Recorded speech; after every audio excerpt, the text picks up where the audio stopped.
What is up everyone, and welcome back to the 9th HTML video tutorial here at beginnertuts.com.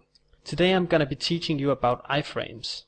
Iframes can be placed anywhere on your website, and they can contain content from your other pages or content from external pages. An iframe should, as always, be placed between the body tags so that it will appear on the main page. It should be noted that iframes can be quite tricky to work with, and they should only be used as the last resort. If you have nothing else to do, then you can use iframes, but if you have an alternative, then use that, because iframes, they're basically not easy to work with. Iframes is, however, supported in HTML5, so you can use them as much as you want. So to make an iframe, we will need to use the iframe tag, and that is pretty straightforward. It looks like this. Iframe. That was the opening tag, and I'm just gonna close it.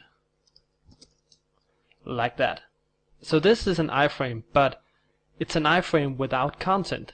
So in order to add content, we will need to use an attribute called source, which will define the source of content in the iframe. So I will enter my opening tag and I will type src.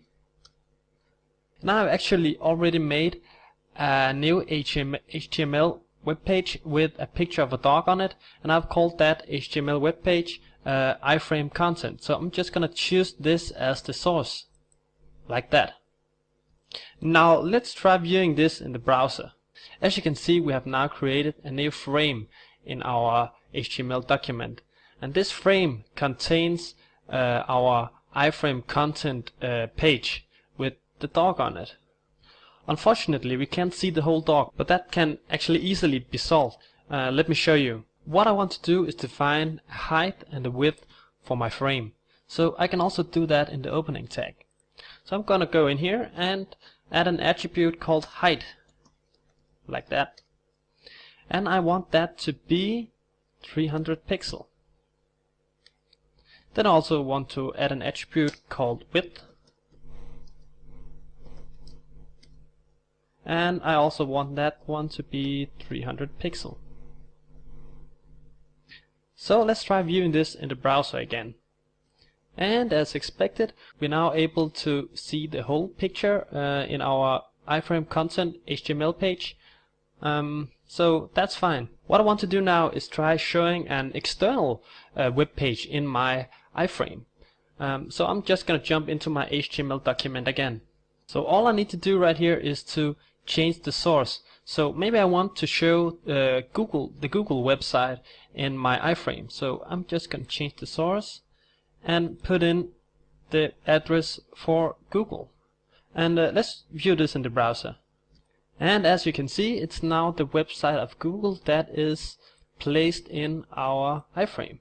Great. So now I want to make some links that is gonna determine what is shown in my iframe. So if I make a link for Google, then it will be Google that is shown in my iframe. If I make a link for my dog website, then it will be my dog website that will be shown in the iframe. So I'm just gonna jump into my HTML document again.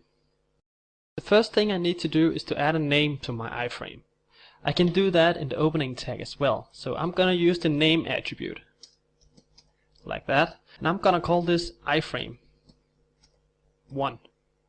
So then I will make two links.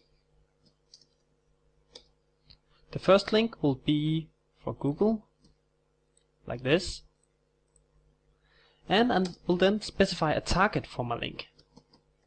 That is also an attribute. So the target should be the iframe, and because the name of the iframe is iframe 1, then I will type in iframe 1 in the target.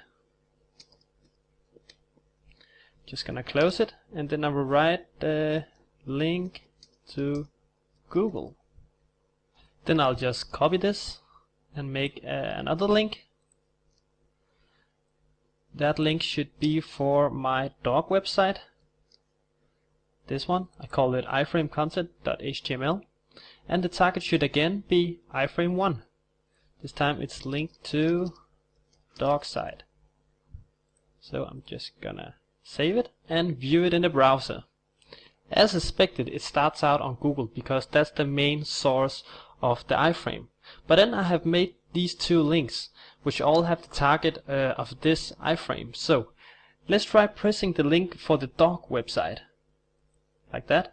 And as you can see, now the dog website will be shown in the iframe. If I then want to go back to Google, I'll just press the link for Google, which also have the target of the iframe, like that, and Google will be shown again. Pretty smart, right? So actually you can use an iframe and some links for a simple image gallery. And that was pretty much the final word for today.